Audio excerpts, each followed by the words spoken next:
Indian super ലീഗിലെ ആദ്യ മത്സരത്തിനായി Kerala Blasters ഇന്ന് ഇറങ്ങുന്നു. പഞ്ചാബ് എഫ്സിയാണ് എതിരാളികൾ.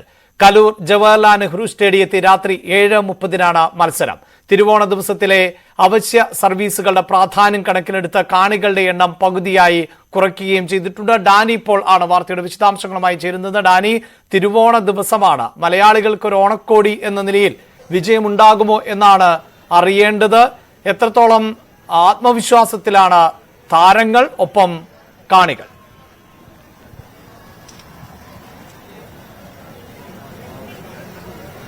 അഭിലാഷ, ഇത് തിരുവോണം അവിസ്മരണീയമായ ഒരു ആഘോഷമാക്കി മാറ്റണമെന്ന ബ്ലാസ്റ്റേഴ്സിന്റെ ഒരു ആരാധകർക്ക് നിർബന്ധമുണ്ട്. കളിക്കാർക്ക് എത്രത്തോളം അതുണ്ട് എന്ന് നമുക്കറിയില്ല. എന്തായാലും അത് വലിയ രീതിയിലൊരു ഉത്സവമാക്കി മാറ്റുകയാണ് ആരാധകർ. കഴിഞ്ഞ കുറെ വർഷങ്ങളായി, അതായത് ഇത് 11ാം സീസണാണ്. 10 സീസണുകളിലും വലിയ രീതിയിലുള്ള പ്രതീക്ഷയോടുകൂടിയാണ് കടന്നുപോയത്. പക്ഷെ ഇപ്പോഴും ആരാധകരെ തൃപ്തിപ്പെടുത്തുന്ന രീതിയിലേക്ക് ഒരു പ്രകടനത്തിലേക്ക് എത്താനായിട്ട് ബ്ലാസ്റ്റേഴ്സിന് കഴിഞ്ഞിട്ടില്ല. അതൊക്കെ കൊണ്ട് തന്നെയും ഒരു പൊതുവിലുള്ള ഒരു പ്രതീക്ഷ ഇത്തവണ വലിയ രീതിയിലേക്ക് ടീം മാറ്റങ്ങൾ ഉണ്ടായിട്ടുണ്ട്. കോച്ച് അടക്കം മാറുന്നു, പുതിയ കളിക്കാരെത്തുന്നു. എല്ലാവരും പ്രതീക്ഷ അത്തരം മാറ്റങ്ങളിലൂടെ ബ്ലാസ്റ്റേഴ്സ് വിജയ വഴിയിലേക്ക് തിരിച്ചെത്തും എന്ന് തന്നെയാണ്. എന്തായാലും ഇന്ന് ആദ്യ മത്സരത്തിന് ബ്ലാസ്റ്റേഴ്സ് ഇറങ്ങുന്നു. പഞ്ചാബ് എഫ്സിയാണ് അവരുടെ എതിരാളികൾ. എന്തായാലും വലിയ ആവേശത്തിലാണ്. അതിമനോഹരം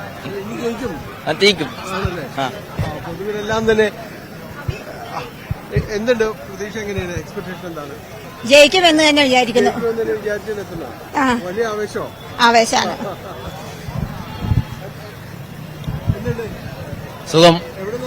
ഞങ്ങൾ പാലക്കാട് നിന്ന് വരികയാണ്. ഓണമായിട്ട് ആഘോഷം ഉണ്ടായില്ലേ? ഓണമൊക്കെ വിട്ട് നമ്മൾ കേരള ബ്ലാസ്റ്റേഴ്സ് അല്ലേ വലുത്. നല്ല ശുഭപ്രതീക്ഷയുണ്ട്, ജയിക്കും. കപ്പെടുത്തിട്ട് ഇനി മഞ്ഞപ്പടയ്ക്ക് വിശ്രമമുള്ളൂ. എന്തായാലും വലിയ പ്രതീക്ഷയാണ് അഭിലാഷ.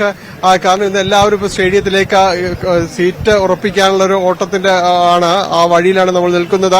50% പേർക്കാണ് ഇന്ന് പ്രവേശനം പറഞ്ഞിട്ടുള്ളത്. കാരണം അവശ്യ സർവീസുകളുടെ കാര്യങ്ങളിലെല്ലാം തന്നെ ഒഴിവാക്കി നിർത്തിക്കൊണ്ട് പോലീസ് അടക്കം അത് ആവശ്യപ്പെട്ടതിന്റെ ഒരു സാഹചര്യത്തിൽ കൂടിയാണ് ഇത്. എന്തായാലും ഈ ആരാധകർ സ്റ്റേഡിയത്തിനകത്തേക്ക് പ്രവേശിച്ചുകൊണ്ടിരിക്കുകയാണ്. 5 മണിയോടുകൂടി ഗേറ്റ് തുറന്നു. ഇനിയിപ്പോൾ 7:30 മത്സരം നടക്കുന്നത്. എന്തായാലും എല്ലാവരും പ്രതീക്ഷ വിജയവഴിയിലേക്ക് വലിയ രീതിയിലേക്ക് ബ്ലാസ്റ്റേഴ്സ് കടന്നു വരുമെന്ന് തന്നെയാണ് അഭിലാഷ്. തീർച്ചയായും വലിയ പ്രതീക്ഷയിൽ തന്നെയാണ് ആരാധകർ. ഓണദിനം ആണ് ഇന്ന്. വിജയിക്കുക തന്നെ ചെയ്യുമെന്ന് ആരാധകർ പ്രതീക്ഷിക്കുന്നു. അങ്ങനെ കളിക്കളത്തിൽ ഒരു പോരാട്ട വീര്യം തിരികെ പിടിക്കുവാനുള്ള ശ്രമത്തിലാണ് താരങ്ങളും എന്ന് വേണം നമുക്ക് മനസ്സിലാക്കാൻ. എന്തായാലും അല്പസമയം കൂടിയേ ഉള്ളൂ മത്സരം ആരംഭിക്കാൻ.